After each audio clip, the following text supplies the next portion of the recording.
It's 6 o'clock. We'll officially call the meeting to order. If I can have everyone stand for the Pledge of Allegiance, please.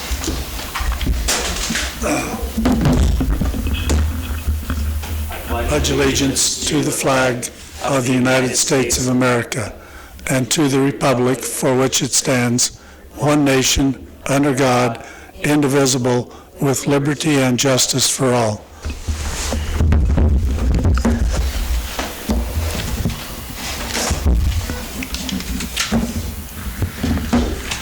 All right, the agenda. Are there any questions? If not, can we get a motion to approve? I'll make a motion to approve the agenda. Do we have a second? Second. Motion second. All in favor, aye. Aye. Opposed? Thank you. Anybody here wish to make public comments on any of that? Donna's saying no, so we'll move forth. Consent agenda. Do we have a motion or any questions? No questions? I'll second. Motion second. All in favor, aye. Aye. Opposed? Thank you. EMC Insurance. Deb, how are you tonight? Wonderful. That's okay. I think you have all the information on the renewal. The increase this year, again, is the increase in property values, and the commercial output values had to be increased, which is the power plant. That is where most of the increase is coming this year. EMC is still the best place for the city's insurance. We check it when we can and when we think that the coverages compare, and EMC is still number one in that area. Also, the dividend program, EMC, to my knowledge, is the only company that will offer that program. And the city has gotten some pretty good dividends. And I don't know if you showed that information, but in the last 5 years, we've returned $390,000 in dividends. Other than that, there's really not a lot of changes this year. Questions? I have a question, Debbie.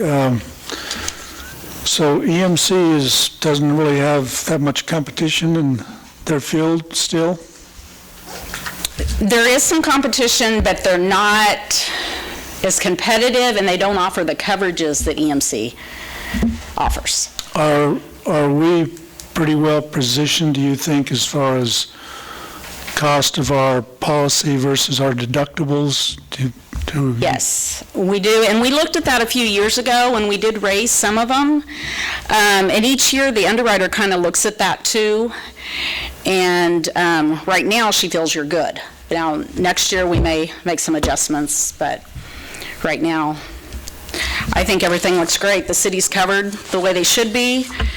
I can't think of anything else, really, unless you guys have questions.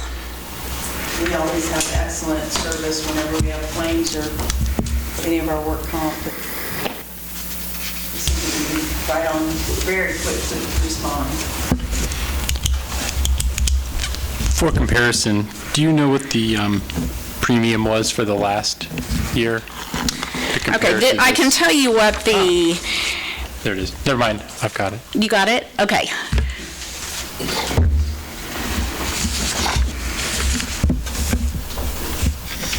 So you mentioned the one thing that went up was on the electric production. How has that area changed? You added some equipment, and EMC evaluates all building values. Could be every year, every other year, and there were values that had to be increased to be where they need to be for replacement cost. And that was on the commercial output and then also just on the property policy. And that is where a majority of the increase is. The equipment would be the generators we've added, I assume. Mm-hmm. Because we've added a couple, I believe. Yeah, and they're pretty Gee, high you value. caught 'em. So, yeah, and I mean, as far as value between the commercial property and the commercial output, you're looking at an increase in $14 million in values this year. So that's where that additional premium's coming from.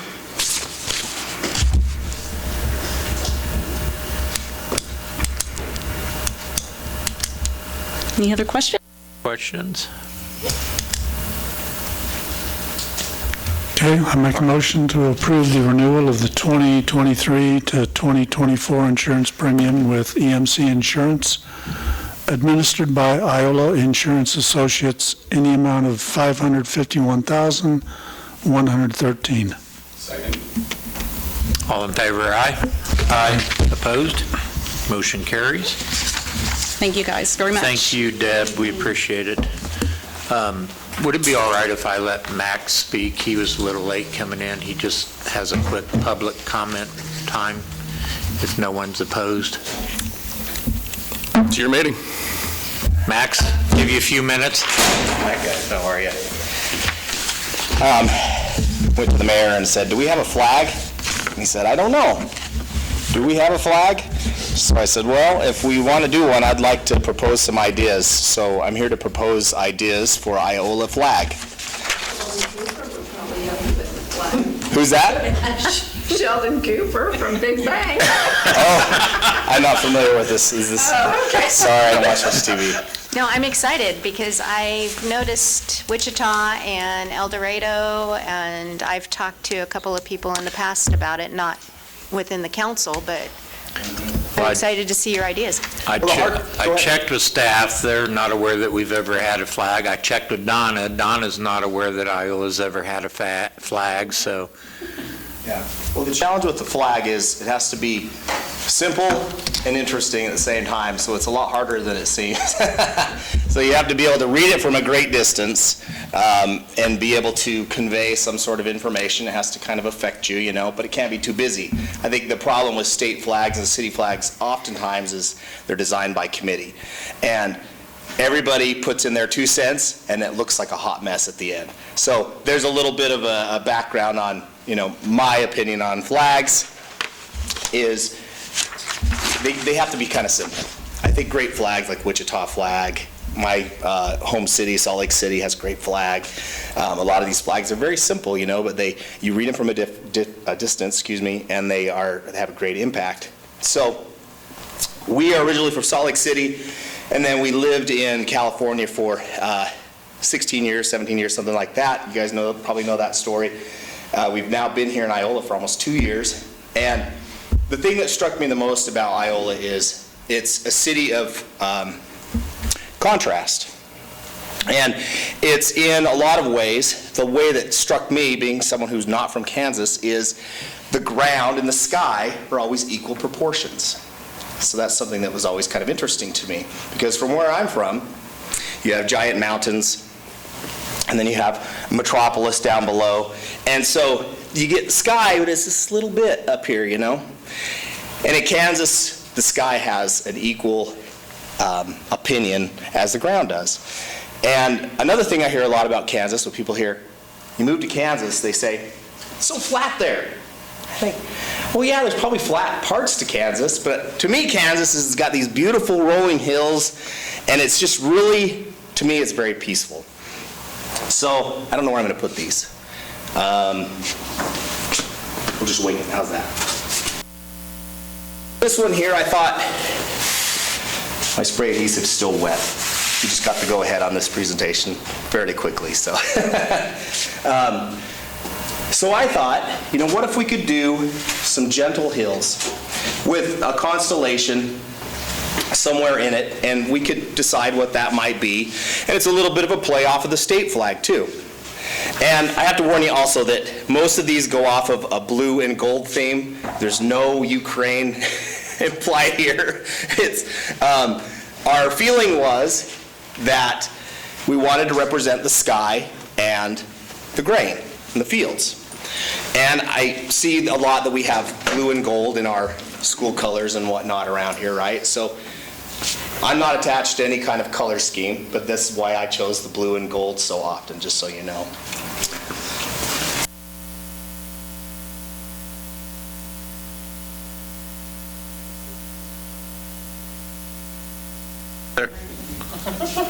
Just so they can see. think that's going to focus? The moonwalk.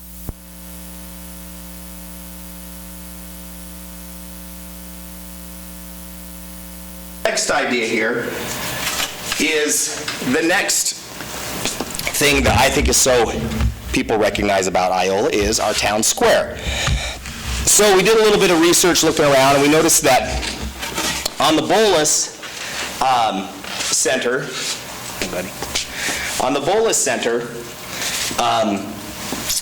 there's this motif on the Bolus. And it's this nice little brick motif, and we thought, well, that would be neat if we could represent from one of the landmarks on the buildings, but also represent the town square.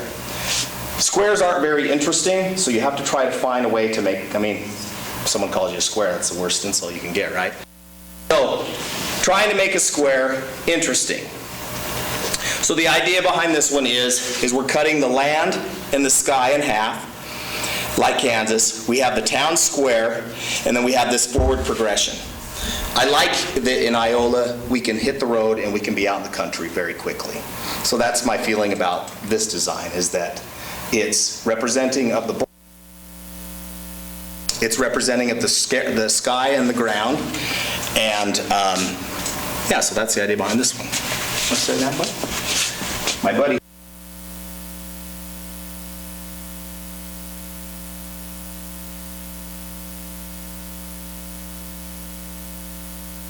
Another play, oh, I didn't show that one to the screen. So another play on the town square. Again, trying to find ways to make the town square interesting. Everything radiates out from the town square in Iola, and I like that a lot. And we think Iola reminds us a lot of contrasts. We have geometry, we have order, but we also have nature. And nature doesn't always follow geometry and order. So our feeling behind this is that we have the representation of the square, of the city, but then we have something that's a little bit more organic and is going out into the distance, forward progression. Obviously, the Wichita flag is a little bit of an influence here. It's a motif I've commonly used in my artwork from time to time.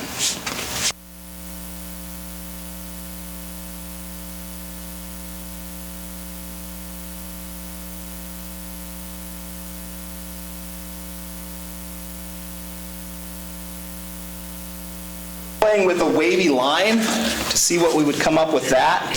The idea behind this is the hills of grain. John Denver has this great song that talks about the blue Kansas skies and the golden grain. So that always comes to mind when I think of Kansas and these great lightning storms that we have here.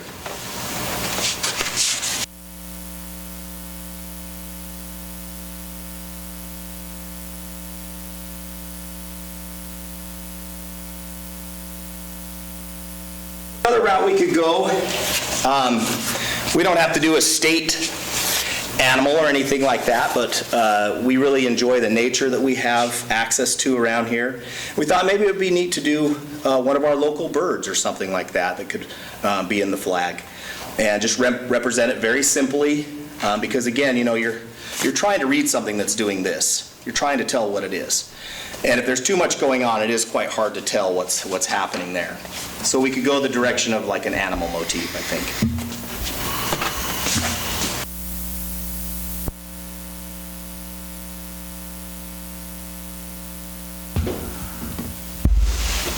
Another one I thought of was navigating with pioneers coming across the open plains. I thought of the compass. And what if we had something involving a compass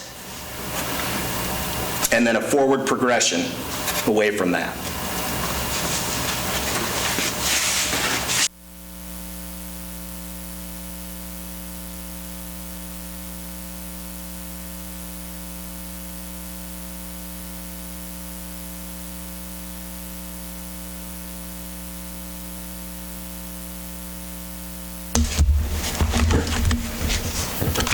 It's the wheat, but it's also the graceful curve of the hills in Kansas and the surrounding areas to Iola.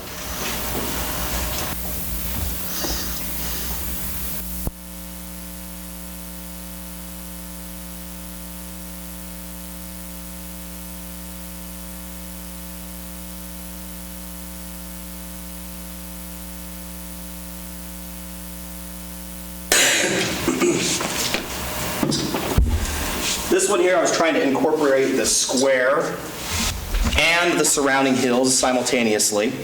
My wife informed me that it looks like a lit cigarette, so that might take some tweaking. Although maybe that does work for Iola. There's quite a few smokers around, right?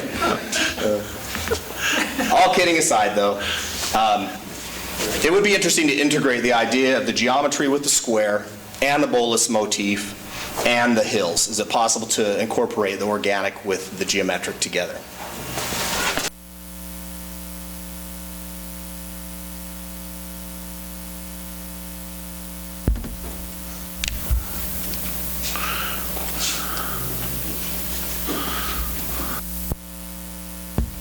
And then a couple other variations on the square.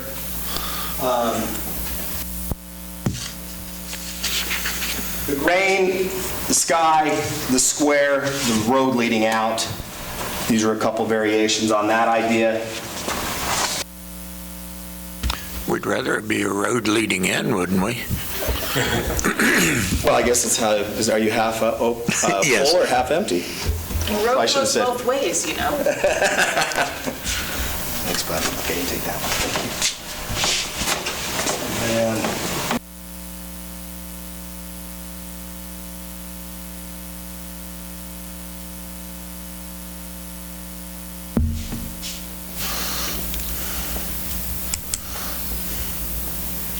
And again, the thinking on the square is just how do you make a square interesting? So it's kind of like I guess a cubist approach to things. You're showing them at different angles simultaneously. So I guess it's kind of like you're looking at it straight on and from an angle, so you can get the feeling of multiple buildings instead of it just being a square. So that's the thinking behind that. I also thought that it had kind of a neat resemblance to a flower. You know, we have the sunflower theme that we could potentially play on a little bit when the flag is hung vertically. So I kind of like that idea that it's a little bit of Native American inspired, it's a little bit geometric, it's a little bit the square, it's a little bit center, and then we have these organic light rays coming out.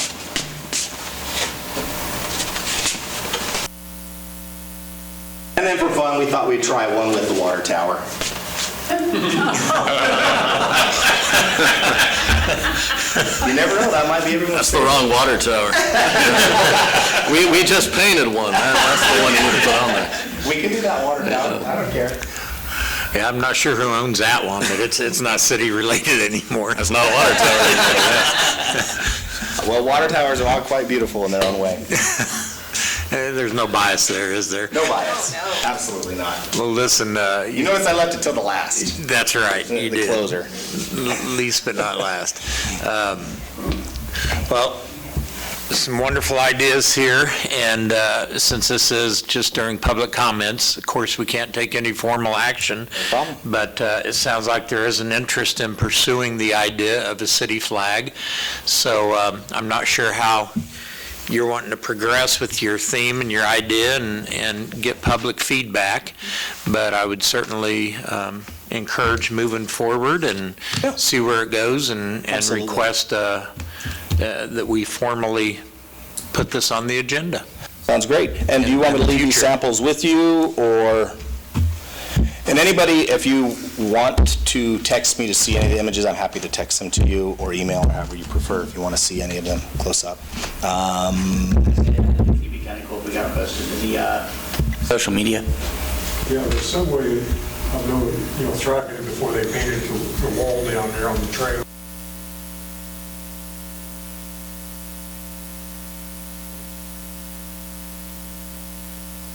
We need to find some way to find out from them how they posted that on social media. Yeah, I agree with your thought on simplicity, yeah. but, and I'm a huge proponent of this, I love our square, and our square is the heart of our town. Yeah. But Iola is much more than the square. What is Iola to you? Well, I am also a transplant from Southern California. And Iola to me is the school spirit, the just the community coming together, Yeah. as well as the square. It is our focus, it is our gem, in a sense, but the trails, just the history in general. Yeah. And so I would love to see something a little bit more. I do agree with the flag. I spoke with somebody a couple of years ago about that because I was really intrigued with Wichita's flag. And then El Dorado has followed suit. I'm not sure I'm familiar with their flag. I'll have to take a look at it. Yeah. But Wichita's flag is simple, but it's iconic to me. I can see it and I immediately know what it is. Sure, yeah. And they have capitalized on a lot of the things within the community and brought the community together. So I think you're on the right track, but I would like to see it expanded a little bit more. Okay. Also keep in mind that we accept things as good when they're officially stamped that way too. So I'm just bringing this point up that we can read something as being simple, but if it's accepted publicly, we read more into that. That's just my comment on complexity to begin with. If you get too complex, it becomes a hot mess. So just... No, I understand where you're going with it. I just think that there should be, we could probably find a happy medium. Sure. Without getting it. I would love to hear any suggestions, like specific what you think would show school spirit, show community, like what symbols can show that. The trails and just the trails, the history. You know, we've got the old railroad depot that I know that there's some talk about hopefully trying to recreate that at some point. Oh, okay. H.L. Miller, we have some old, and Donna can really rattle off a lot of I think it's history historical, that's why I included the water tower. Right. Because that could be anything. Absolutely. You know, we could definitely do that. Point out that one right there with the waves, that's exactly what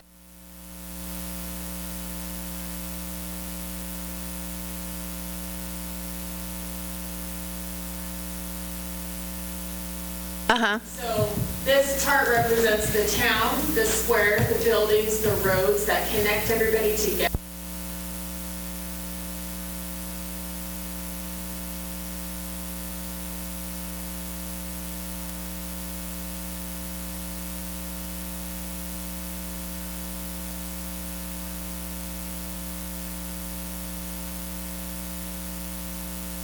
Aspects. So I see where you guys are going with it, and it's amazing. I just truly just my No, I 2 cents. appreciate the feedback. I just playing back and forth. Absolutely. You know, just want to read your mind and see what your thoughts are, so I can get like an idea. And just to let everyone know that all of this that's been brought up is very much at the forefront.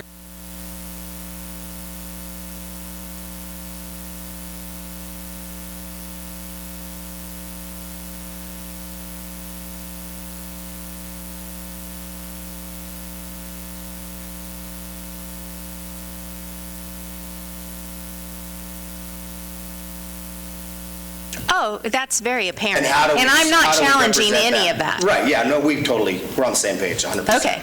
We're, and then we're putting that all in a blender, and how do we represent that in a bold, communicative way? Yes. And Yeah, no, and I get you're at the beginning. Yeah. You're at the beginning phases of this. No, and I commend appreciate you. that. I commend you for taking that. No problem. Anybody else have anything? Donna. Go ahead. So sneaky. She was almost touching. She was almost tapping my shoulder. Well, I like them all, but I wanted to point out one thing. CITF, you know, did the welcome to Iola, and we worked over a year on that, trying to get everything that we needed, because we had lots of input. But the one thing I want to say about this, I've been here 58 years, and the one thing we keep hearing, and I'm saying CITF pride, when we say we're the biggest square, the reason we are is we don't have a road going this way. And that's the biggest complaint we've ever heard. Well, you're not as big as this, and you're not as big as that. And we said, oh no, we have continuous, nothing is cutting through the square. And I know you'll get that feedback, because we had it. Because I can't tell you how many times we've done the square.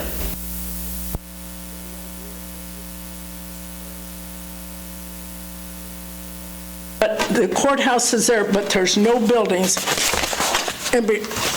Where's that little young man? Right here. Would you hold that, please?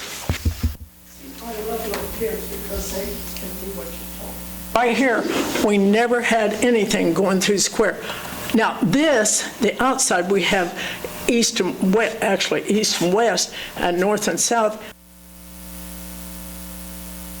First complaint they're going to get is what we got. And we had this kind of thing.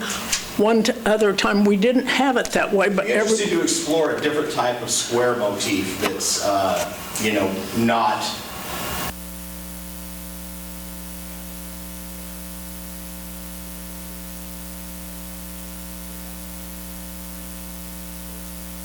the hills, because everyone says, you're from Kansas, and it's flat.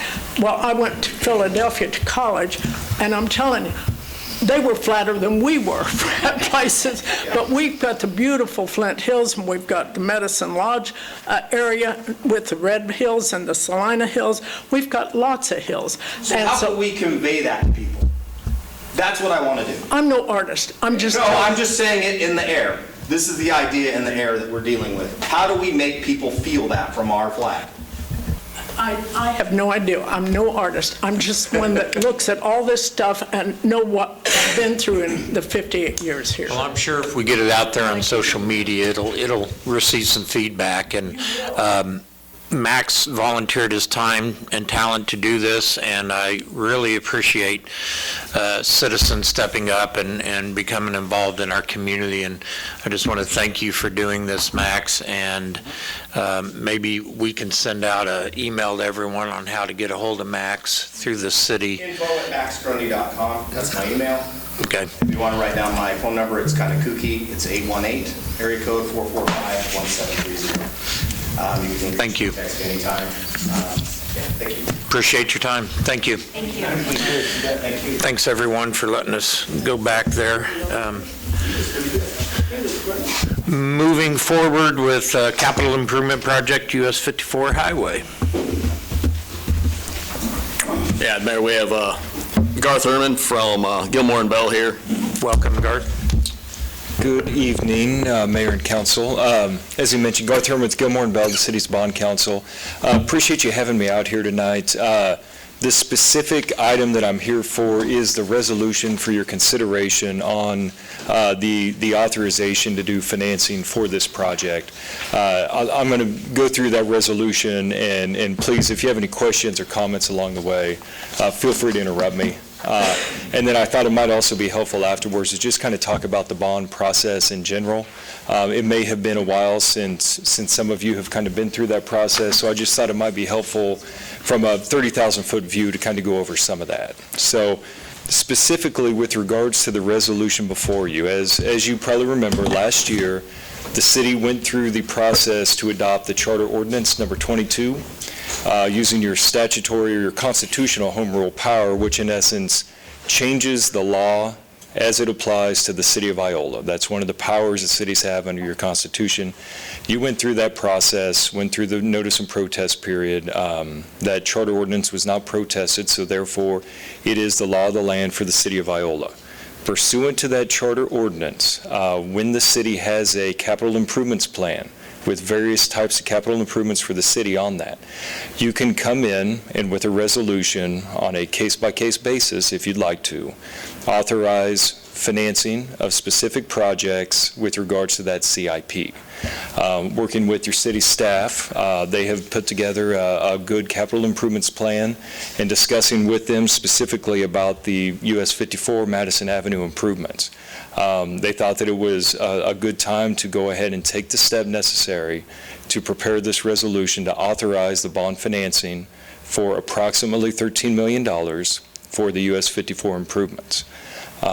This resolution gives the city the authority to finance all or a portion of that cost. It is not a mandatory requirement at this point. By authorizing this resolution, it doesn't mean you have to issue any bonds if it doesn't make sense to. But it simply gives you the authority to go ahead and do that, and working both under the cash basis law, which is one of the Kansas statutes that applies to the city, as well as some of the budgetary laws that provide you some flexibility to go ahead and move forward with this project. That is all that the adoption of this resolution does, is authorizes that financing. Now, kind of stepping back and looking at the big picture, so what does that mean, authorizing the bond financing? So, as some of you probably know, you need money to pay for this project to get done. How do you get that money in the bank? Simply by adopting this resolution. It's not an immediate transfer of $13 million into the city's bank account. So how that process works is when it comes time to actually need that money and to have that money available to start paying those project costs, city staff, working with my firm as well as with Dave Arterberry, with Stiefel Nicholas and Company, who's the city's municipal advisor, we will start preparing the documents necessary to advertise the sale of those bonds. There are a couple different ways the bonds can be sold, whether at a negotiated sale or at a public sale. But ultimately what happens is an investment bank is going to buy those bonds. That investment bank is going to be chosen as the best bidder for those bonds based on the interest rates that they're going to submit to the city at the time of the sale. So if you're going to have a public sale, in essence, part of those documents are going to say on Tuesday morning at 11 o'clock, if you want to purchase these bonds, then you need to submit your bid. All of those bids will be evaluated, and like I said, the lowest interest cost to the city, the cheapest financing for the city, is how those bids are going to be awarded. Once that bond sale has occurred, the lowest interest rate's been determined, then at that point the city council will take up another ordinance and another resolution that formally awards the sale of those bonds to the best bidder. That resolution is going to include the final interest rates, the final repayment terms. It will also include information about what that bond money is going to be used for and how that bond money is going to be repaid to that investment bank over time. Once that occurs, approximately 2 to 3 weeks after that is when we will actually have the formal closing of that bond issue. That closing is the time that the bond is actually turned over to the possession of the investment bank. In exchange, the investment bank is going to deposit the purchase price of those bonds into the city's bank account. Once that occurs, then that money is going to be available for the city's use in either paying for future project costs, or if the city has already paid some of the project costs related to that project out of available city cash, you'll be able to use the bond proceeds to reimburse any of those costs that you may have had. That closing, like I said, it usually occurs about 2 to 3 weeks after the actual bond sale. The reason for that is that gives our firm and it gives the city enough time to go through the state law processes to make sure that the Attorney General has a chance to review and approve the transcript. The bonds will have to get signed and shipped off to various offices, both at the state level and then ultimately to a holding company in New York who will actually hold those bonds on the city's behalf in advance of closing. And basically the back office procedures are what get done during that 2 to 3 week time period. At the closing, it will not require any sort of formal action of the city council. You will not have to meet that morning to approve anything. All of that will be approved already, and then really it's just up to us, working with your municipal advisor, working with that investment bank that bought the bonds, and working with city staff to make sure that everything is tied up in a nice, neat bow so that at closing, it's simply a couple of phone calls, and then you have the money available to pay for your project cost. Currently, it's not anticipated based on the calendar that you're going to have to go and have that bond sale this year. Obviously, a lot of that is going to be in conjunction with city staff and working with the different contractors on this project to determine when is the best time to actually sell those bonds. You don't want to sell them too far in advance of when you need the money. So you want to try to time it up with the project completion and the project construction beginning, I guess I should say. So that's not something that we have to worry about today. That's something for the future. All that we need to do today is consider this authorizing resolution that simply says, City, you have the ability to finance all or portion of these costs in the future at your discretion. So With that being said, I'll stop talking now and see if there's any questions that you may have. Garth, I've got a question on, you talked over the sequencing. So this resolution doesn't really do much as far as the actual authorization to proceed with the putting the cell together. This is just a preliminary step. So it's not really saying that the project has been approved, or what is the actual legal requirement for having this resolution? So this resolution does a couple of things. So under state law, one thing that this resolution does is it provides the city an exception to the cash basis law to enter into project contracts. So generally speaking, the cash basis law is a law that applies to cities, county school districts, any entity that funds itself from property taxes. And it says before you enter into a project contract or an obligation to pay a certain amount of money, you cannot enter into that contract if you don't have unencumbered funds and an amount sufficient to pay that full contract price on the day you sign that contract. So your ability to enter into a contract has to have that basis in cash. You have to be able to fund that contract fully on day one. That's not feasible for most contracts of any size. And so the cash basis law has an exception built into it. And it says you can still enter into that project contract even if you don't have $13 million available if you have authorized the issuance of bonds to pay for that project. So that's an exception that's built into. So that's one thing that this resolution does. It provides the city with that cash basis exception so that when it comes time to enter into that contract, you have the authority to do that.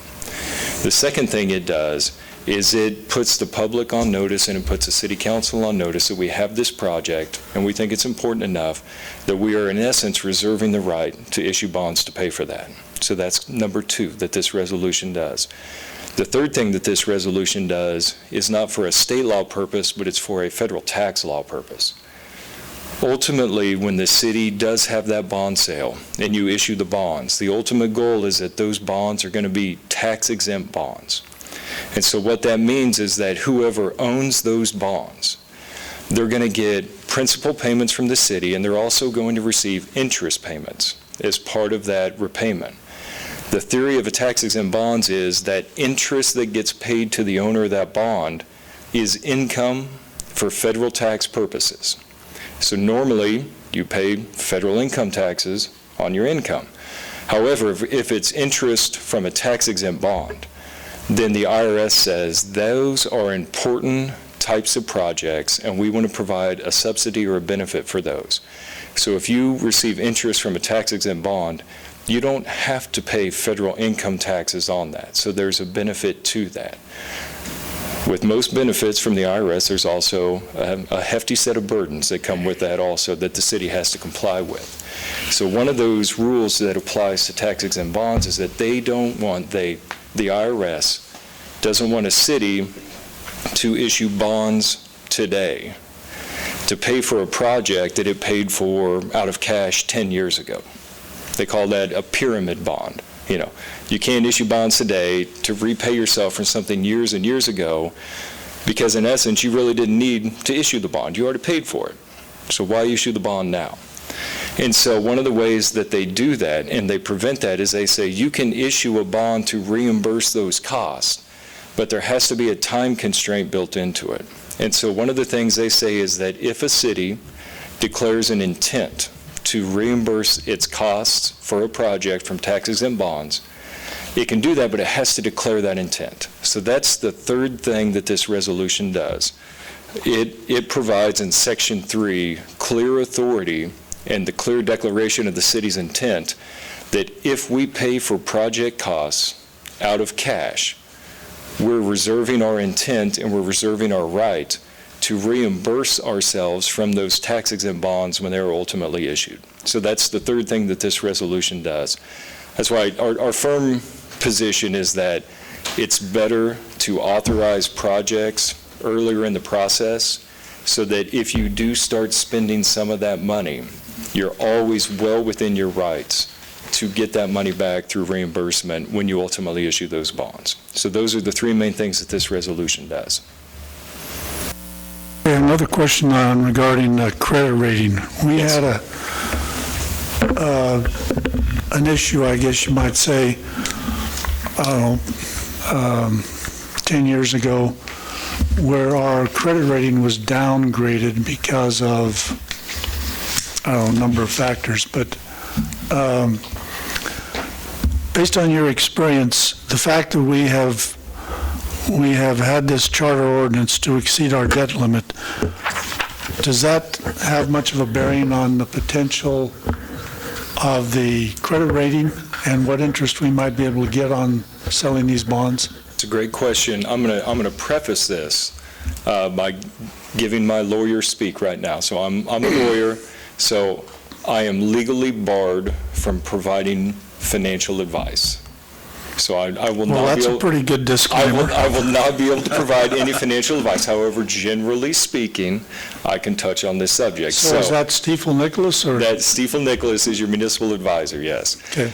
Generally speaking, though, the credit rating process that you talk about, that's part of the process that the city will go through when it's ultimately time to issue these bonds. So a credit rating on the city is kind of like your personal credit rating. The better your credit rating, in theory, the lower the interest rate is going to be on your borrowings because you are a lower risk of defaulting on your payments. There's three main credit rating agencies: Standard & Poor's, Moody's, and Fitch Ratings. They all kind of look at these things similarly. So you bring up the debt limit question. And so you're right. So the charter ordinance, the state law that the city was able to go in and tweak through its home rule power, it provides that any bonds that are issued pursuant to that capital improvements plan, they don't count against the city's debt limit. The city has a statutorily imposed debt limit for general obligation debt that is 30% of your assessed valuation. Now, in state law, there are specific types of projects that the legislature has said, these are important projects, so even if you issue bonds for these and you would be in excess of your 30%, it doesn't matter. We're going to say these are exempted from your debt limit, or these don't count against your debt limit. So generally speaking, just for everybody's benefit, bonds issued for streets and bonds issued for public buildings and bonds issued for parks, generally, those are the types of projects that count against that 30%. Bonds issued for water projects, sanitary sewer projects, stormwater sewer projects, those are generally exempt. And so that's kind of a state law concern, is that debt limit. The credit rating agencies, when they're going through the credit rating process with the city, they don't really look at the city's debt as it applies to the statutory debt limit. When they go through their process, they look at just the overall outstanding amount of general obligation debt that the city has outstanding, whether it applies against the debt limit or does not apply against the debt limit. In essence, what they're looking at is the city's ability to repay, whether it counts or not. And so that'll be part of the process that Dave Arterberry, working with city staff, will go through to make sure that they're able to sufficiently answer the questions that come from the rating agency as it applies to those debt values. And those are things that are going to be disclosed in the documents that are leading up to the city sale, because it'll be important not just to the rating agencies, it'll also be important to those investment banks who are looking to bid and supply those interest rate on the bond. So it's something that's very important. I'll also say there are a handful of cities who I've worked with over the years that have very high debt to assessed valuation and debt to fair market valuation ratios. And even with those high levels, they are still able to access the bond market and still get very good, very competitive interest rates. So I think it's something that will definitely be taken into consideration. That will definitely be part of the proposal and the discussions with the rating agency, as well as with the bidders. So it's definitely something that we'll be keeping in mind and keeping our eye on. Thank you. Yep. Anyone else? Well, if nobody else has a question, I've got one more. We had a discussion previously about possibility of splitting this project in two, and unfortunately, I was the only one expressing that possibility. But what if there was that potential of having, say, a year's separation or whatever between halves of a project? How does that work on the bond issue? So that's another good question. So when you authorize a project, you have the ability to break it up into as many financings as necessary, so long as the amount of bonds that you issue don't exceed that authorized amount. So would you have two bond issues, or you would just still issue, have a one-time issue and just keep those in reserve? You would have two different bond issues. So one of the things, though, that we would all have to keep in mind is whether that makes financial sense. Yes, that's the question kind of that I'm asking. Yeah, and so the trade-off is, if you issue $13 million in bonds, you're paying interest on $13 million worth of bonds from the minute that you issue it. And if your cash flow schedule for when you need that money, if it's over a 3-year period, then, you might not need a lot of that $13 million until years 2 and 3. And so you're still paying interest on that. So then part of the discussion, with city staff, or part of the discussion with Dave Arterberry would be, well, does it make sense then to do a $7 million issue and then come in 18 months later and do a $6 million issue when, closer to when you might need the balance of that money? The answer might be yes. Now, what's going to happen is two things, and once again, this is not financial advice, but one of the things that two things you have to keep in mind is, one, you run interest rate risk. If you sell the bonds today, you know what the interest rates are today. Nobody knows what the interest rates are going to be in 18 months. And so you run the risk of, if you sell half of it today and then you sell the other half in 18 months, your interest costs might be higher. And so it may actually wash out any potential savings that you would have.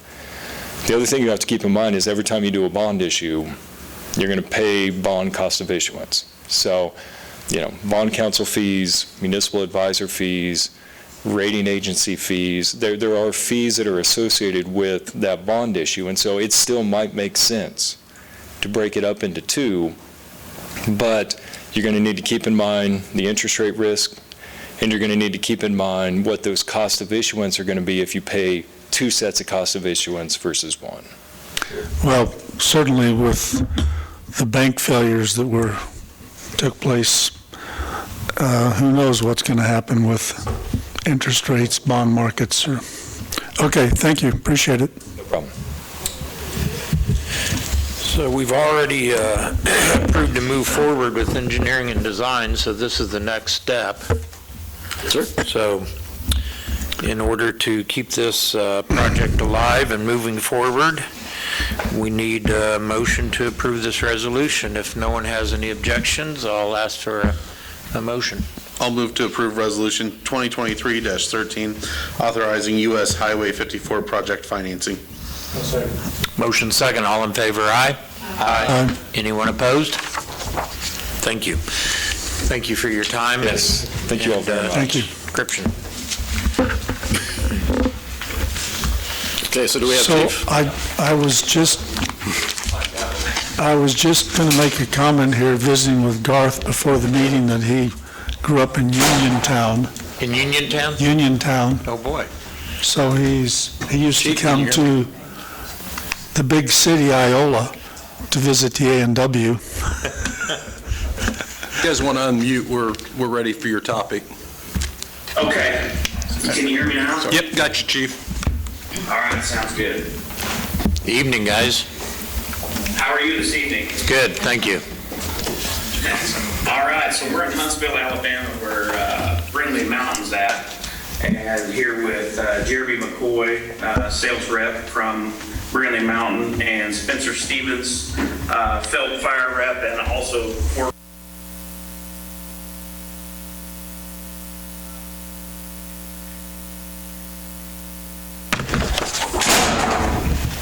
a brush truck that we have come across And the day that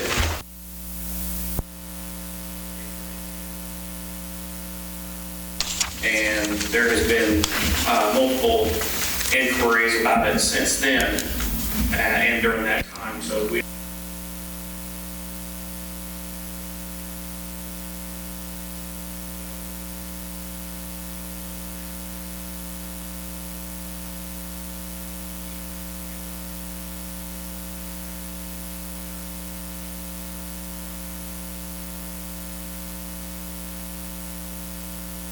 it's got it's just over 7,000 miles on it, and it has about 2,100 hours on it and 700 pump hours.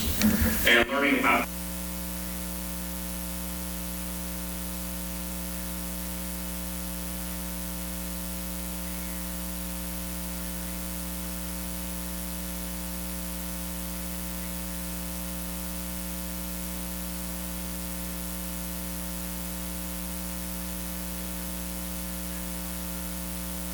selling this truck, and then, they use Brindley Mountain. A lot of places use Brindley Mountain too.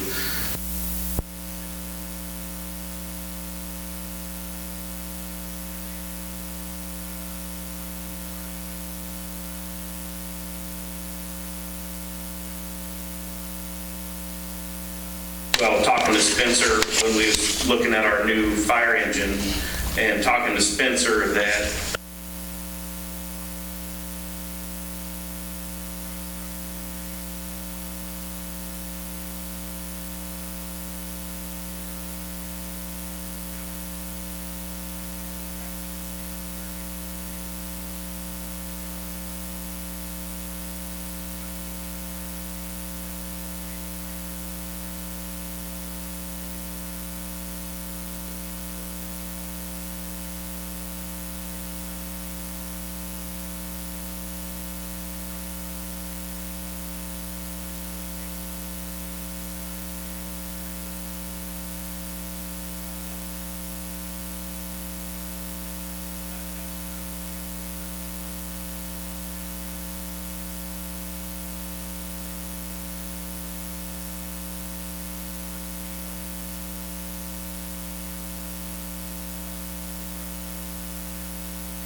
1989 GMC. It's not fit to fight those types of fires, and the truck itself doesn't even pass.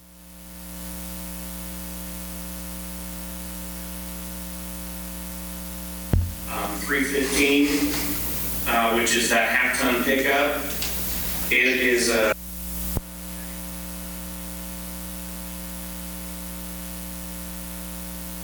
that we're using on that truck, so it doesn't put out enough GPM or pressure to adequately fight.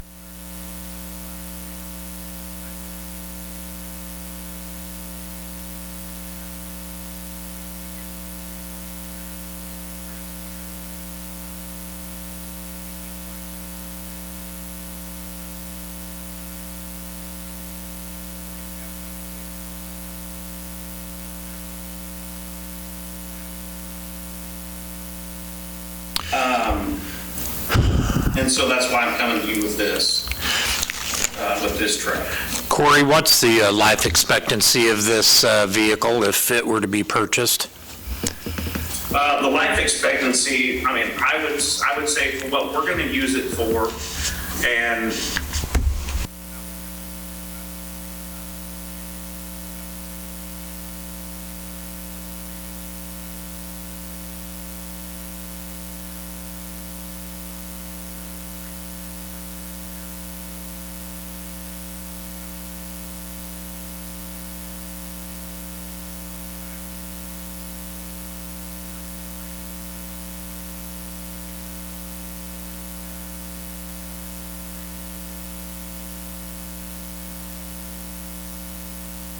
we shouldn't have any problems with anything rusting out. So the two trucks that you're wanting to replace this one with, what would become of those? Now say that again. The two trucks that you wish to replace, what would become of those? So I will have to get with RFD2 at a board and see if RFD2 if anybody in RFD2 wants it and they want to, use it for what they need for RFD2. For them, they might be able to use it.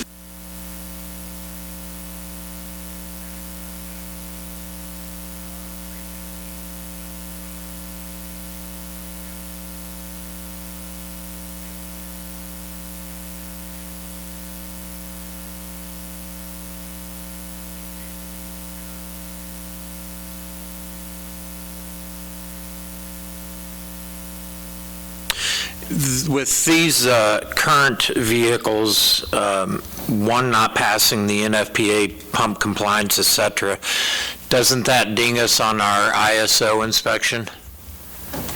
So on our ISO, I have since learned that it's a lot of it is with what our pumps are, the output of our pumps and the gallonage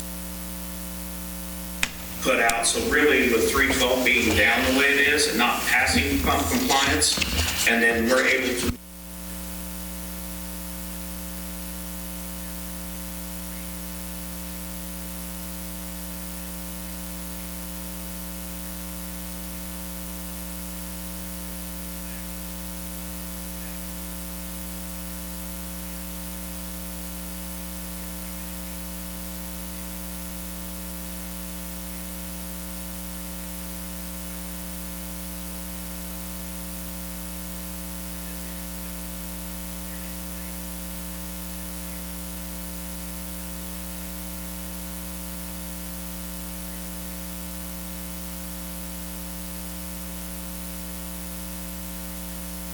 it could help us too, yes.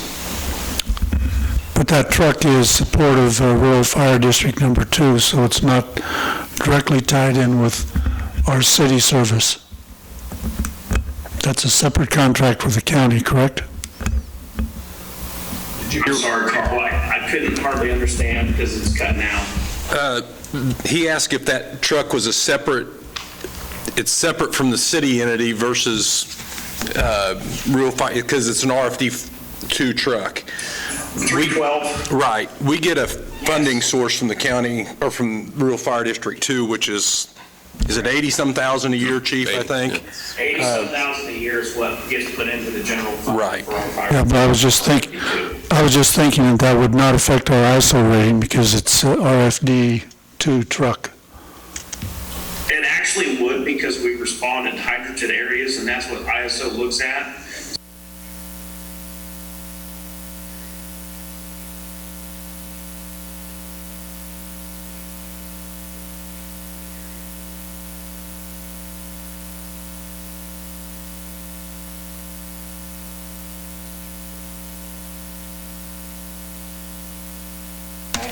If we brought this 312 up to compliance, it still wouldn't be as good as this brush truck.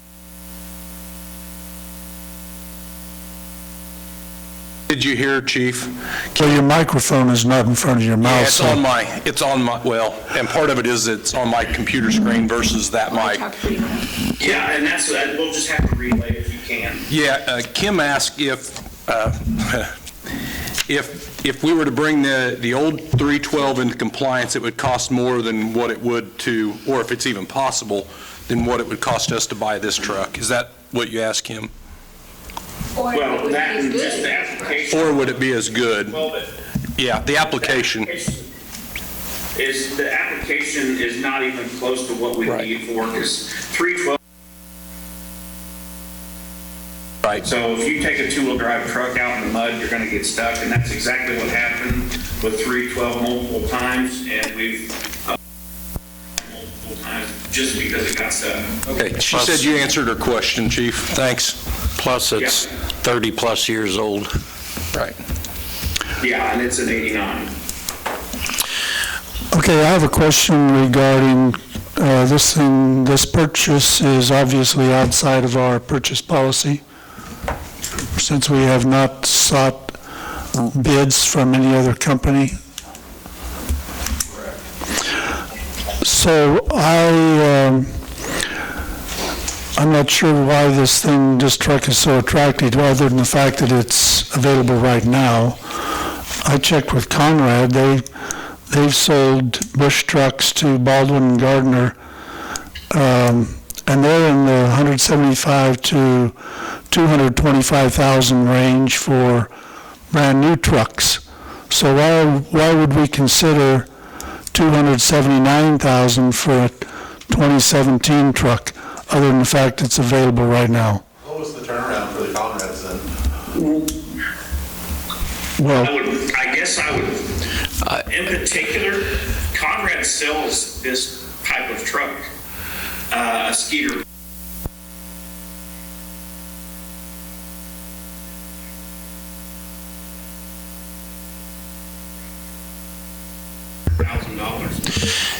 And that's what I would like to know for comparison. What did the trucks offer as far as pump and water capacity? Because I know that adds to the value or takes off to the value.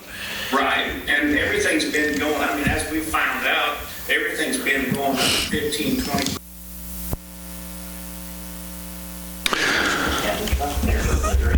So, this is where I'll have Spencer, because I've been talking to him a lot about that. I might have Spencer just kind of chime in a little bit on new pricing of trucks.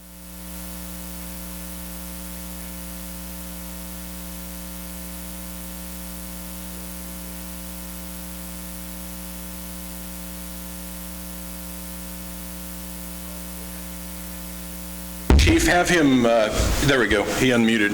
Thank you. Hey guys, yeah, we're bouncing back and forth, like Chief's gonna meet. I can mute it. So when I hit mute, so there wasn't an echo, but so essentially, yeah,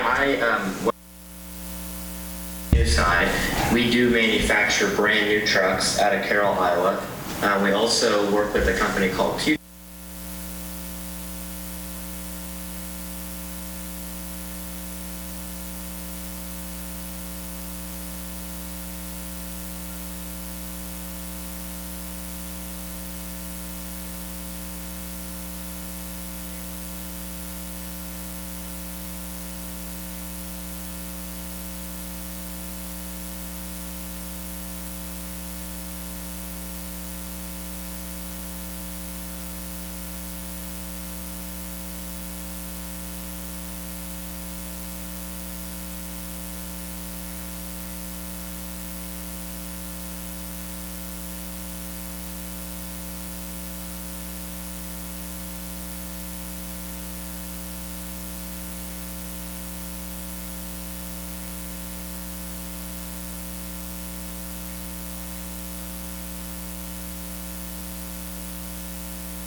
Guys are getting stuck, you can't get to the areas to get the fire out.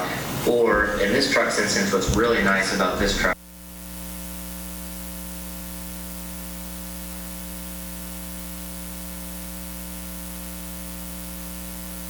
turret on the front and a remote engine controls inside the cab, where without the pumps primed and everything working like it should, which we tested today and it was, you can start that engine, spray water without ever getting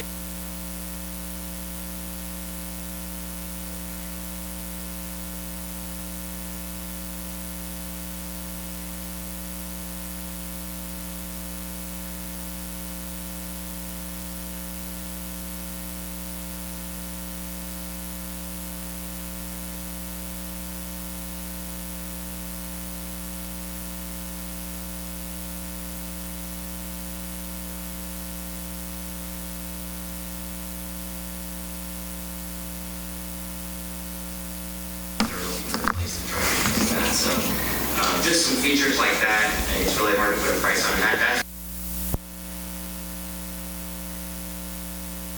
But at this current market and current climate, this price is very reasonable. And like Chief started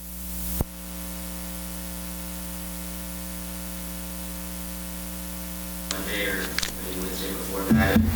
Fortunately, they were notified right away. Since then,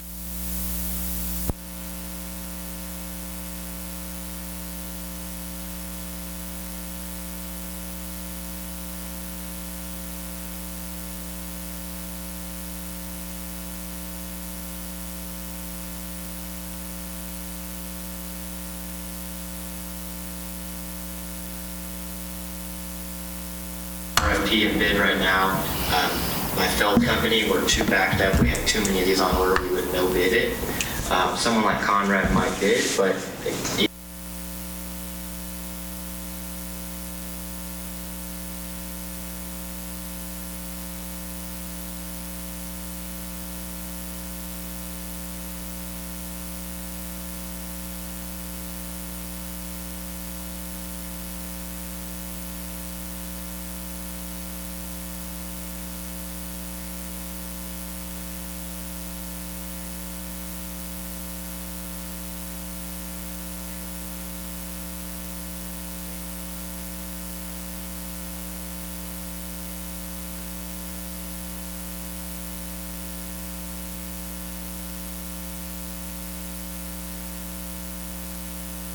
we have to request more money during bills, which goes against contract, but with due to COVID.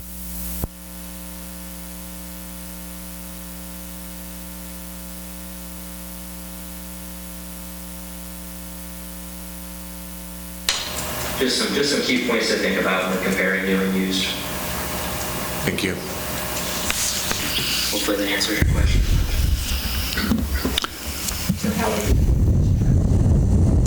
Be out of the fire capital outlay. Pretty much wipes that money out, but we actually have money in there, which is good, which hasn't always been the case. Is that the money we were saving for the ladder truck? We were saving it for multiple items. Chief, you might want to touch on what you had that capital outlay money tapped for that you're going to utilize for this truck. That was a question. Okay, so the capital outlay.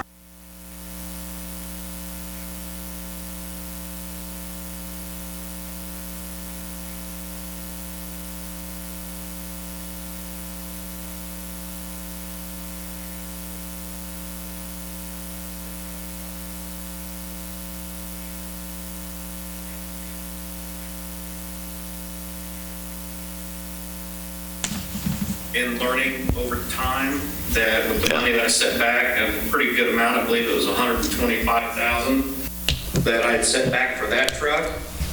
I learned from Pierce that they are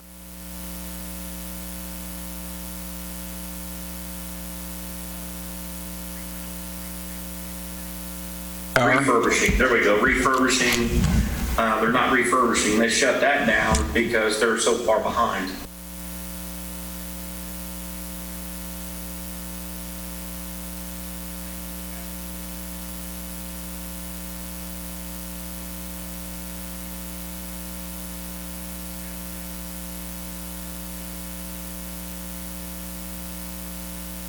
This year, 325. I think I might have said 350 previously, but it's 325. So, Chief.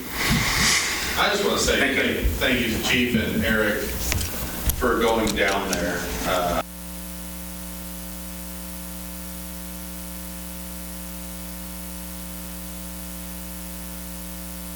You hear that, Chief? Josiah, just want to thank you guys for taking the time to go down there and being able to zoom in with us on the truck discussion. Thank you. On the research I've done on the engine hours, there's 2,600, a little over 2,600 hours. They say 1 hour equals 30 miles driven, so that's only 80,000 miles on a vehicle. It's 6-7 years old. I mean, nothing really. Right. One question I'd like to know is what isn't on here that you would need later? Did you understand that? Hear that question, Chief? Mark asked what items that might not be on the truck that you would need later for that unit.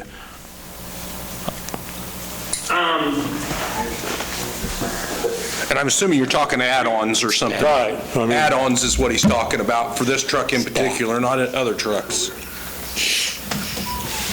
I mean, well, I mean, for if approved at at the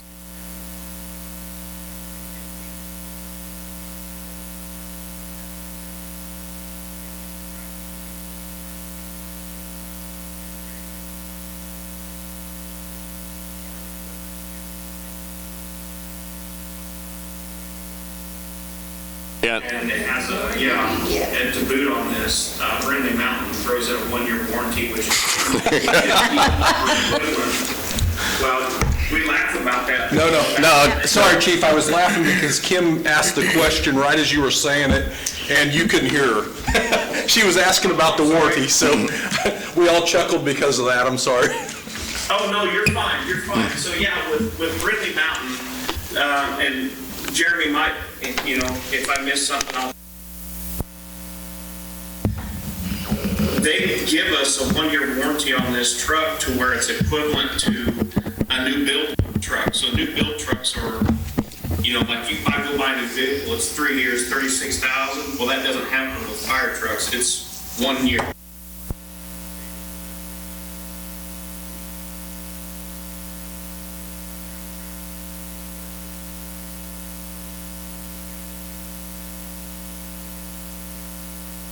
How would a repair be done since they're where they're at and we're here? Did you hear that? Mayor French asked you how the warranty work would be done since they're in the location they're at versus where we're at. Right. So Brindley Mountain, what they do is, so like with Spencer being it,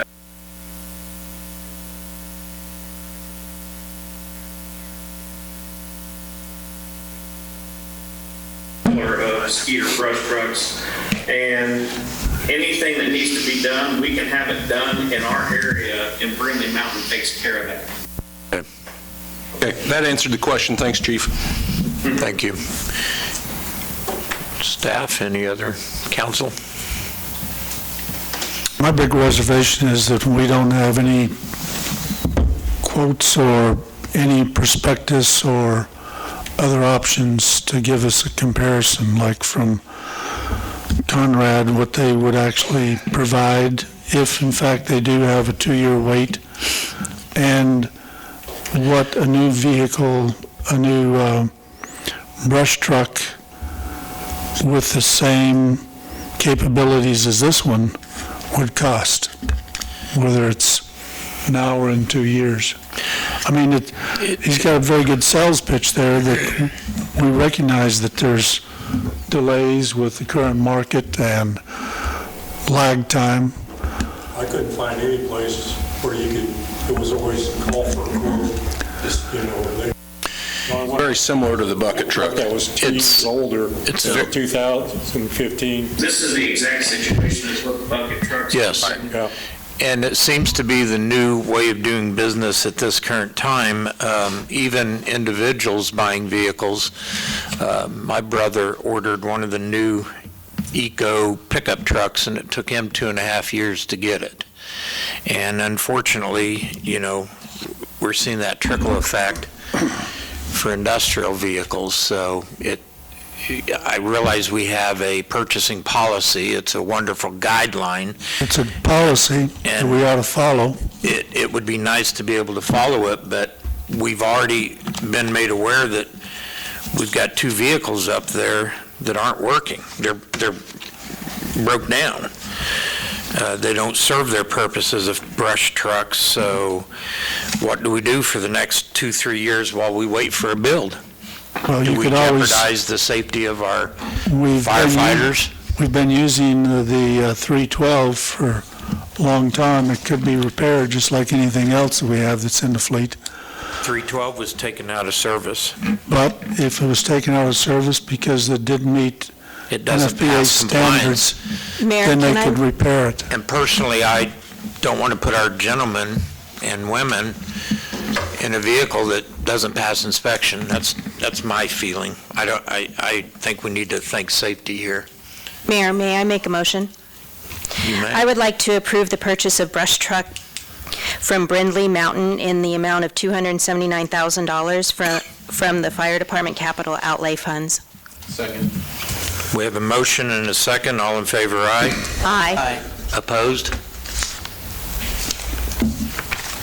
Was Carl the one opposed? Anybody else?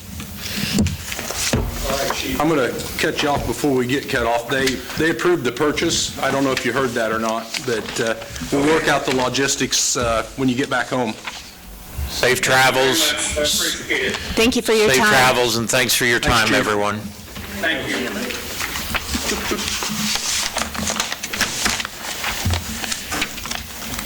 Council and administrator reports. We'll start over here, Mr. Nick, with you. Nothing. Nothing? Quiet today. Yep. Okay. Carl? Nothing, thank you. Nick? Nothing, I just have a question about the, we've had 2 fire EMS leave and 2 new fire EMS come on board.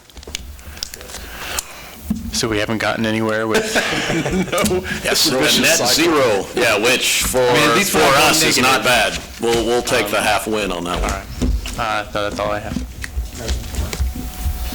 Yeah, so I'm working on something,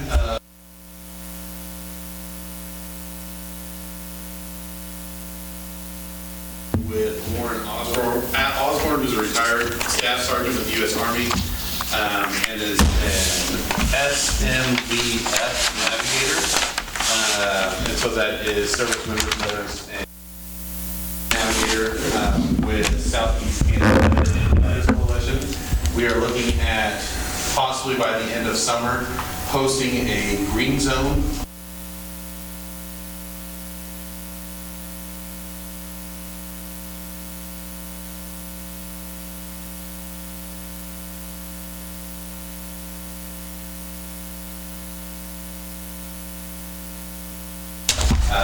And as city council, you all will be receiving invites once we get that up and going.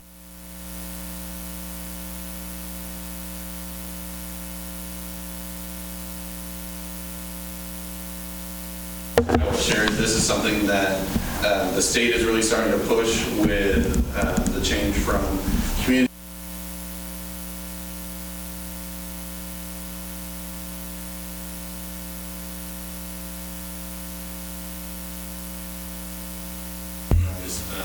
So look forward to that. I think it'll be a great opportunity. It'll be with no cost to anybody in attendance.